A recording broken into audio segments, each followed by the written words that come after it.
This is George Whitten, founder and editor of Worthy News. This week's Worthy Wrap Up is called The Demise of the Dollar, Indictments, and Crisis in Israel. It is Friday, March 31st. I'm recording this week's episode from Pensacola, Florida. We're back on the road speaking. For those that haven't been following us, we have now driven 130,000 miles in this pandemic and have spoken over 300 times around the United States.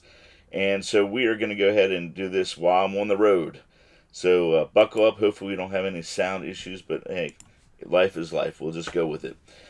The, Benjamin Netanyahu obviously came out on Monday and he said, hey, look, we need to avoid a civil war. So he went ahead and put a pause in the judicial reform.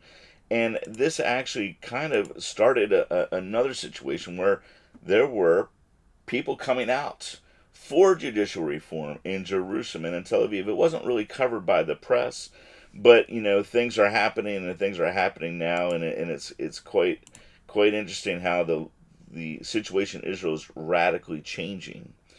Now, we have a situation where people often ask me, well, am I for or against it now?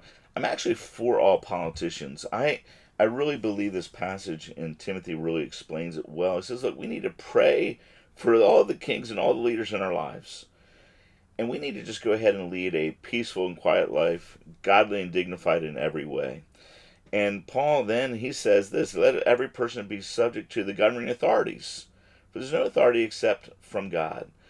And you have to understand that when Paul and when Peter is writing these things out, they're writing under intense Roman persecution. They're writing as believers are being killed. It is probably one of the hardest times for believers. And yet they're saying, hey, let's respect our leaders because we realize this is a God-given institution. So that's how I look at life today. I don't look at I'm against or for any politician. I'm actually for all politicians. I'm praying for their salvation. But I'm able to separate the politician from policy. So that I'm always praying for the person, and I can go ahead and be critical and highly critical of policy. Doesn't matter what side of the fence is. So I'm not against any politician, but I am, going to be a guy calling balls and strikes about policy. And it doesn't matter where they sit politically. So obviously this week we've had a major change inside of Israel because the polls are shifting. And the polls shifted in such a radical way that if the elections were held today, the current coalition could not succeed in building a government. And one of the biggest parties that received a lot of votes from Likud was a party called the National Unity Party. And that's a party led by Benny Gantz, who's the former IDF chief of staff under Netanyahu, as well as the former number 2 of Likud, Gideon Sa'ar. And so now this party has now jumped in the polls. It actually would come in second place if elections were held today. And it did say that a opposition party, the opposition party that was in the head of the last party, could succeed in forming a coalition if it formed a coalition with the anti-Israel Arab Party, Ra'am. So it's kind of a bizarre twist of things, but if the elections were held today, so there's a lot of people that are going to try to bring down the government. Now, what I was against in the judicial reform is something that Colette, which is the right-wing think tank that inspired the overhaul to begin with, said that the override law could be scrapped, but still wanted it to appoint judges. And for those that don't know who Colette is, that is like the think tank. Like in America, we have the Heritage Foundation that speaks out for conservative values and how government should be. This is sort of a similar organization, and they have protests outside their organization. So it's kind of an interesting thing. But now he's saying, look, this override clause is really just not a wise thing. The think tank believes its deep reform to the legal and judicial system is necessary. But the controversial high override law could be removed completely from the legislative package.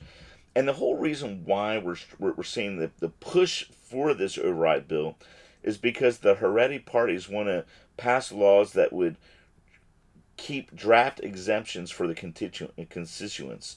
And they also didn't want to have the heredity parties. When I say the heredity parties, I should mention this. This is the ultra orthodox parties.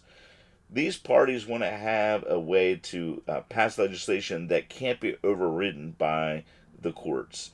And there's also a lot of LGBT movement push inside of Israel, so they want to have a law to keep this type of legislation from being overthrown. For those that think that I'm for the judicial reform protests, I'm not. If you actually understand the protests, you'll realize that there's a lot of left wing money that's actually financing this. I covered this in a previous video. And one of the big people that is pushing for the protests is a guy named Noah Harari. For those that don't know who he is, if you go to worthy.watch and just type in Yoval into the search box, you'll get all these different videos. And one of the videos you'll come up with is him talking on 60 Minutes, talking about how we're going to have surveillance under the skin. There's something that's going to be inserted into you that will surveil you, that will surveil everything that you do. That sounds a lot like, Revelation 13 and a mark.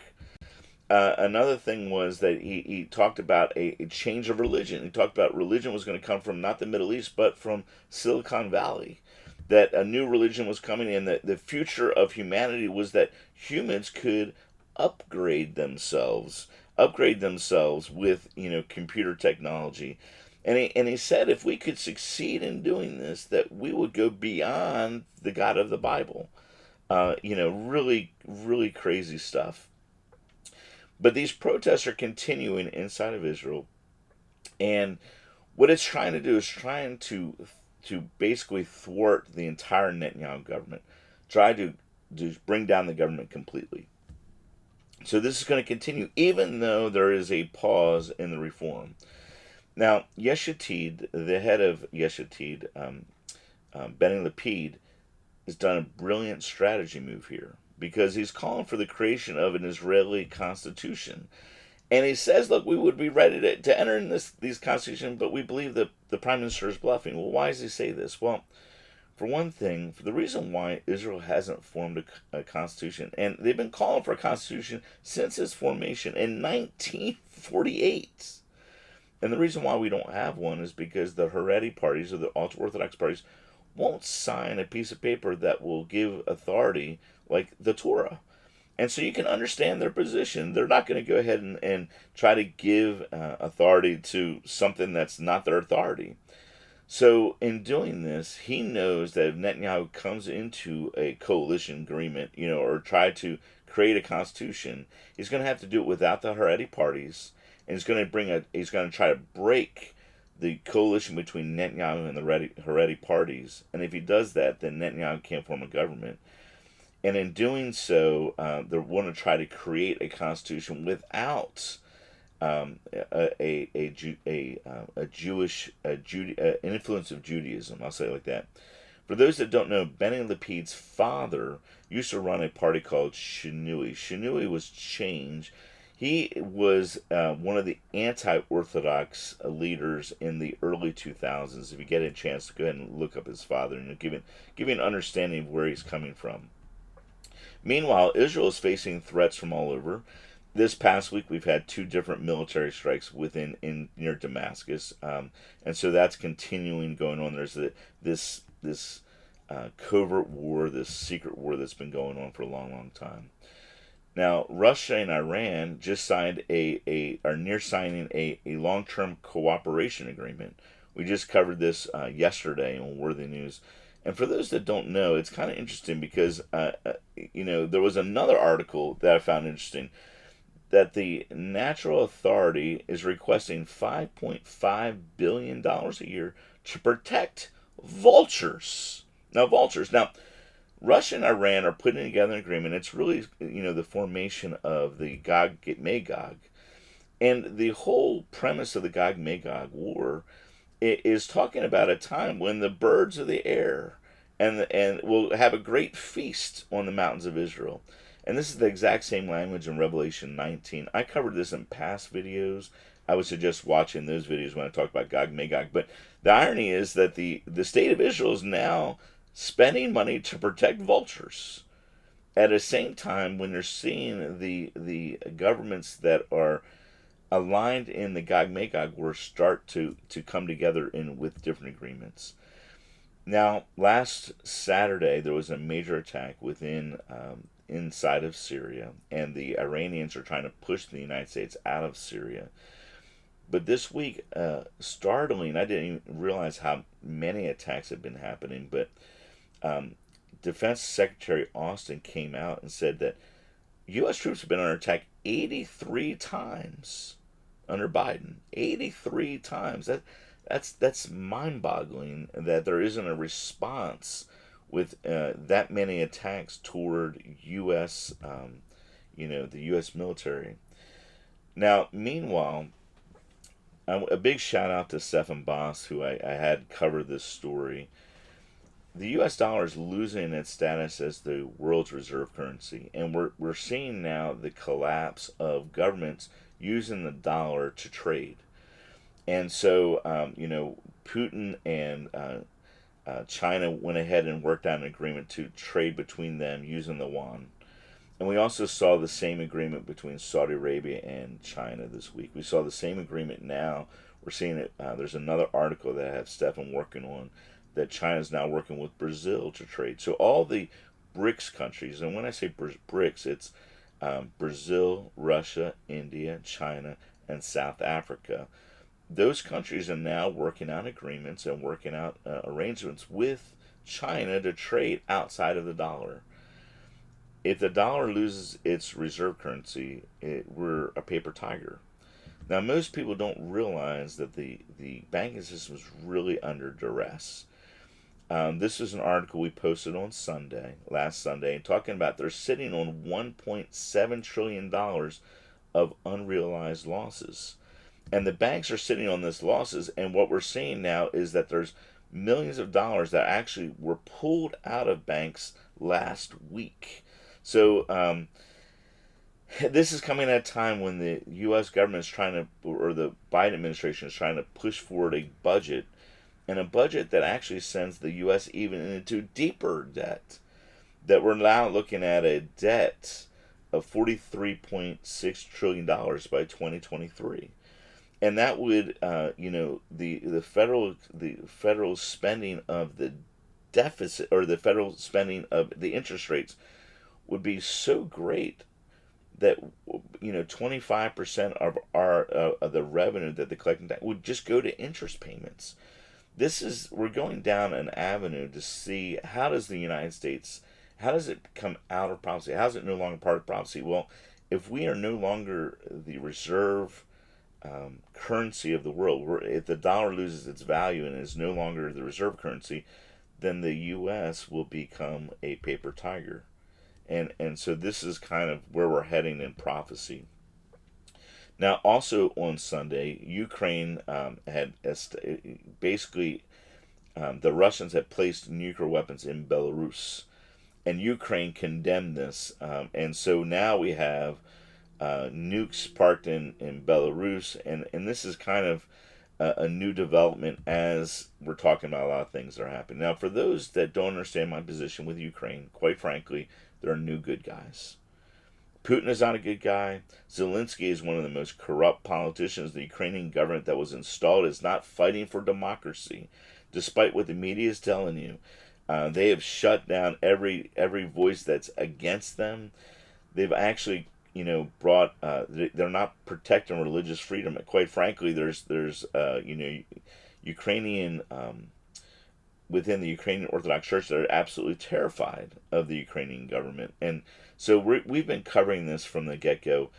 The main thing is, in this Ukraine situation, is we as believers have to pray in to that situation for just the believers that are in the land, that they hold strong, that they continue to preach the gospel, and that we see the only way that there's going to be peace brought to Ukraine is if we really see a move of God. And so let's pray for that move of God. There was a big relief to a lot of people when the Senate voted to end the COVID-19 emergency. While this seems to be ending, you have to also understand it's really setting up for round two. We just covered this last week that the vaccine is preparing a bird flu shot just in case. Well, they don't really do just in case. And so we have to understand that we're getting ready for round two of the psychological warfare. You have to put the mind of Christ on. You have to realize that the enemy is trying to instill fear into you, is trying to manipulate your mind, and everything that's happening is trying to divert you from your calling. Your calling is a king and a priest of the Most High God, to preach this gospel, to go ahead and share the love of Yeshua. Um, Now, there was a lot of people that were commenting that a great thing that the House Republicans passed the Parents' Bill of Rights Act. And while this passed, I have to kind of give you a little understanding here. If you read carefully and you actually read the article, there's something at the bottom here. The measure has a fatal flaw, however. While seemingly reinforcing parents' rights, it undermines the critical principle for conservatives: federalism, the bedrock of our liberty. So I want you to realize there's not necessarily, there's some things to look at, and we have to really be careful about, when something is passed. Um, Obviously we're praying for everyone that the tornadoes went through Mississippi that killed 26 people. We're praying for, the outreach that are happening there, and continue to pray for those situations. On the good side of things, hey, revival's still breaking out. We had a situation in Baylor University. It's in Texas. 72 hours of praise and worship, and there was people getting saved and people getting baptized. So there's a lot of good things happening. I really do believe we're on the cups of what I call a water breaking moment. That you have the convergence of a currency collapse, the convergence of wars and rumors of wars, and all these things are converging. And we look at these things as a really bad time, but you have to understand that we're birthing a kingdom, and there's coming a time when all these things converge together, that just before the kingdom is birthed, that you have a water breaking, an outpouring of God's Spirit to actually be the counter influence to the culture, that it's almost like the gates of hell have been opened up. But God's going to use it, and He's going to use believers to set a standard against it, and He's going to empower those believers. So we have to really be praying to be those types of believers, that the rivers of living water can flow through us. Obviously, a lot of things are happening with this indictment of Donald Trump that just took place. Everyone that can read the tea leaves knows that this is completely political. Where this leads, it'll be interesting to see. We just need to continue to pray into this situation. For those that don't get our worthy briefs, sign up. It doesn't cost anything. We send it out Monday through Friday with a daily devotion along with the news that's happening. If you don't get our worthy app, go ahead and sign it. It's free. It doesn't cost anything. A little side note, Worthy Ministries is now called Worthy Ministries International. So we have formed ourselves into a 508. We never were a 501c3, but we have now been officially organized as a 508.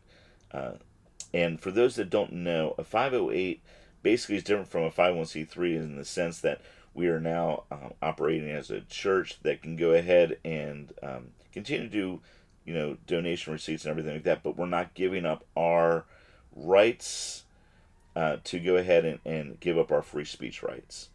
And so this is why we're set up as a 508. And just to make it a very short understanding, we have been doing major outreaches all around the world. There's a lot of things I don't talk about publicly.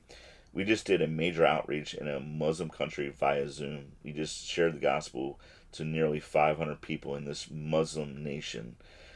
We have been doing now a lot of Zoom calls and a lot of Zoom meetings. If you'd like us to go ahead and do a Zoom meeting to speak into your congregation, just the message of the kingdom, or just a news update, just let us know. We're open to doing a lot of more things on the road. On a good side of things, ready? Wake up. The hour has come for us to wake up, because salvation, our redemption, is a whole lot nearer than when we first believed. The night is far gone, the day is at hand. Let us cast off the works of darkness, put on the armor of light. We're kings and priests of the Most High God. The King is coming soon. We have the message of hope. Let's share that message of hope. Let's be the light that we're called to be. Let's be the salt to the world that we're called to be. And may we see the redemption of the world through us. Until next time, this is George Whitten signing off.